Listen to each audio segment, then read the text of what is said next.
हर घर तिरंगा के अभियान में तमाम जगहों पर हमने राष्ट्र ध्वज को देखा। जो राष्ट्र ध्वज देश में गौरव दिलाता है, सम्मान दिलाता, उसी क्रम में आज उसके दुष्प्रभाव क्या है वही जानने के लिए आप मौजूद हैं वरिष्ठ एडवोकेट धर्म सिंह यादव, कांग्रेसी नेता भी हैं। तो सबसे पहले शुरुआत करते हैं राष्ट्रीय ध्वज जो हर घर लगाया गया। मैं धर्म सिंह यादव एडवोकेट, पूर्व अध्यक्ष हूँ वायुसेना का, पूर्व जिला अध्यक्ष हूँ कांग्रेस का।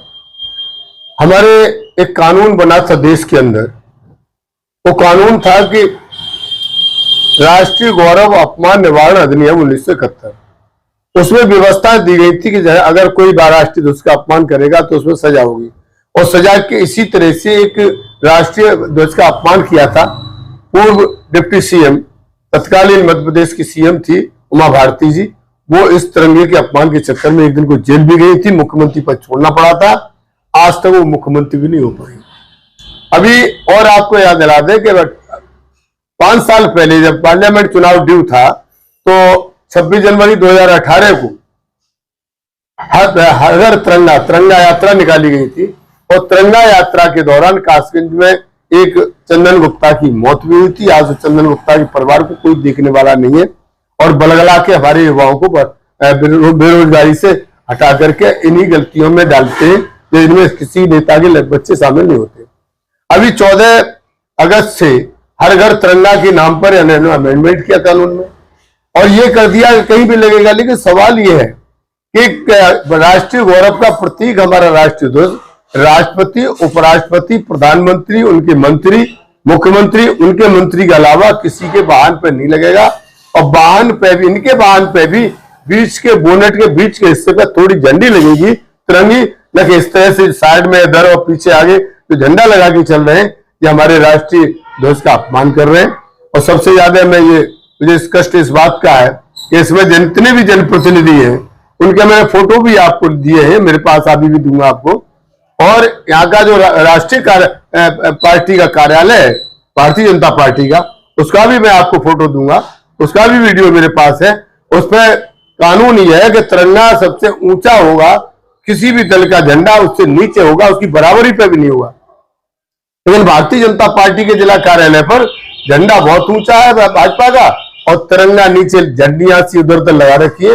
ये जानबूझकर भारतीय जनता पार्टी, आरएसएस के लोग तिरंगे से नफरत रखते हुए उनको इस तरह से अपमानित कर रहे हैं। मैं एक सवाल है मेरा और बहुत बड़ा सवाल है, मैं ये जानना चाहती हूँ हर घर तिरंगा के तहत प्रतिष्ठानों में, दुकानों में, घरों में झंडे लगाए गए थे। लेकिन आज हम देख रहे हैं कई जगहों से फोटोज, कई जगहों से तस्वीर आ रही है, जो आपने भी तस्वीर हमें दी है, उसमें अपमान हो रहा है, सड़कों पे पड़े हैं, तिरंगा नीचे लटका हुआ है। भारतीय जनता पार्टी की बदनीयती, आरएसएस के लोगों की बदनीयती, काली टोपी और हाथ पैंट पहनने वालों ने कभी तिरंगे को अपने हाथ में नहीं लिया। सवाल यह है कि जहां जब 14 अगस्त का एक ओकेजन को कर लिया, मान लिया 14 अगस्त कर लिया, 15 अगस्त कर लिया, लेकिन ये किसने कह दिया कि तुम हमेशा लगाए रहोगे।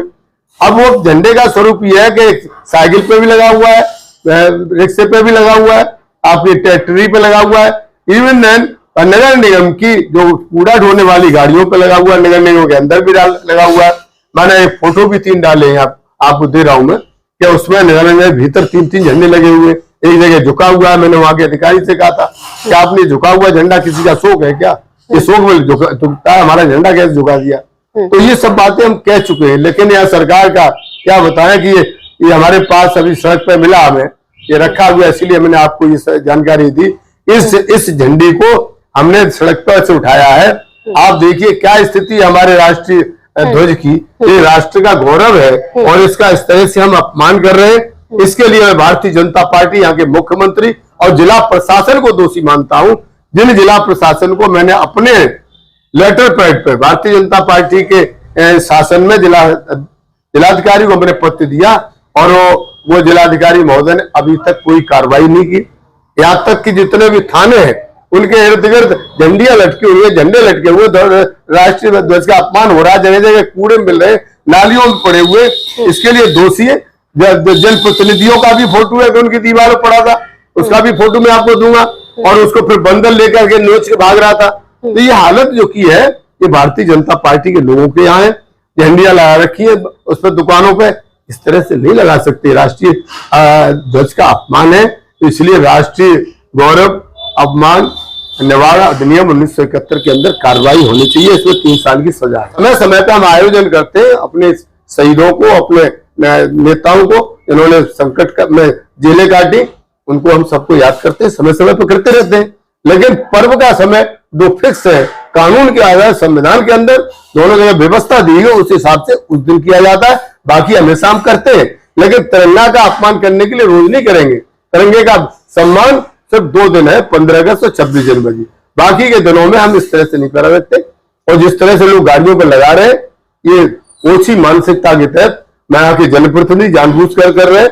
मैं तिरंगा के ध्वज को, जिस तरह से राष्ट्रीय ध्वज को उन्होंने भारतीय जनता पार्टी का कार्यालय लगा रखा है, उसके लिए मैं यहाँ के सांसद, यहाँ के सभी विधायक और जिला अध्यक्ष और माननीय अध्यक्ष सबको दोषी मानते हुए मैंने पत्र भी लिखा है।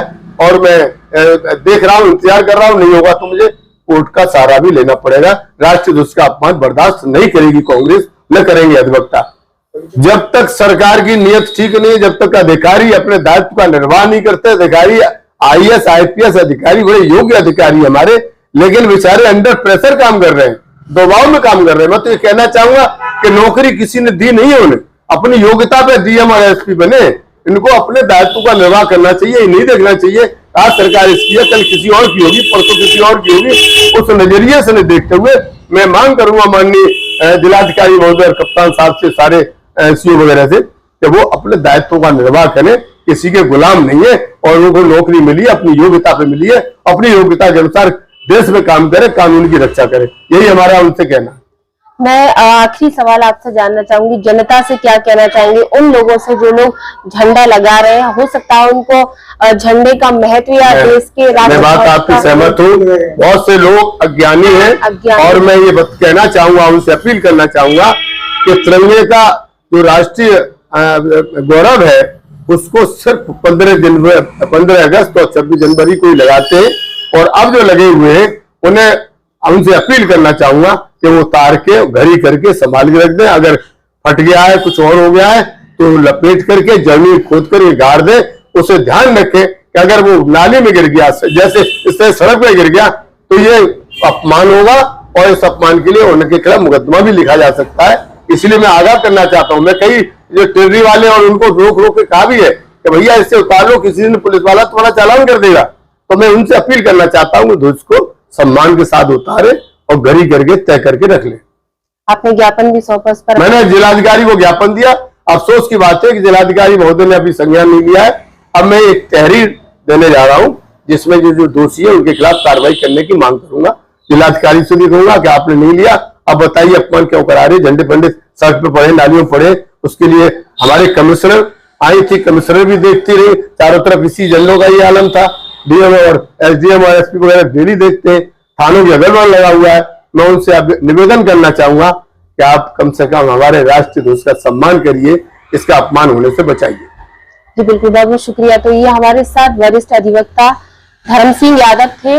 हर घर झंडा लगाया गया था, लेकिन आज ये स्थिति है कि किसी के प्रतिष्ठान, किसी के दुकानों पे या किसी के वाहनों पे झंडा लगाए तो वो कभी टेढ़ा है, कभी झुका हुआ है या कभी सड़कों पे पड़ा मिलता है। तो ये बहुत अफसोस की बात है। ये देश का सम्मान है, राष्ट्र का प्रतीक है, इस तरह से अपमान होना गलत है। उस पर अपील भी की, क्या कुछ कहा वो आपने खुद सुना। देखते रहे RPTV। नमस्कार। 21 वर्षों का स्वर्णिम इतिहास बना जड़ से मजबूत। शिक्षा और तकनीकी कौशल के क्षेत्र में चहुमुखी विकास का आधार। मांजनी ग्रुप ऑफ एजुकेशन द्वारा संचालित शिक्षण संस्थानों में छात्रों को पारंपरिक संस्कारों के साथ हुनरमंद बनाने की मुहिम। प्ले से लेकर सीनियर सेकेंडरी एजुकेशन के साथ ही IIT, नीट, NDA की तैयारी विशेषज्ञ ट्रेनर द्वारा। शारीरिक मानसिक विकास के साथ ही डॉक्टर, इंजीनियर, CA एवं अन्य कंपटीशन की तैयारी के लिए अनुकूल माहौल। ग्रुप के शिक्षण संस्थानों में नियमित पाठ्यक्रम के साथ स्किल डेवलपमेंट, कंप्यूटर शिक्षा का विज्ञान, आवासीय सुविधाओं के साथ स्पोर्ट एक्टिविटी, सैन्य रक्षा क्षेत्र में करियर बनाने के लिए अनुकूल माहौल में ट्रेनिंग, सैनिक स्कूल, मिलिट्री स्कूल और नवोदय की सर्वोत्तम तैयारी के लिए उचित स्थान मां अंजनी ग्रुप ऑफ एजुकेशन। शिक्षण संस्थान में प्रवेश के लिए संपर्क सूत्र व पता मोबाइल नंबर 9258195021, पता एटा रोड, शुकहाबाद, फिरोजाबाद।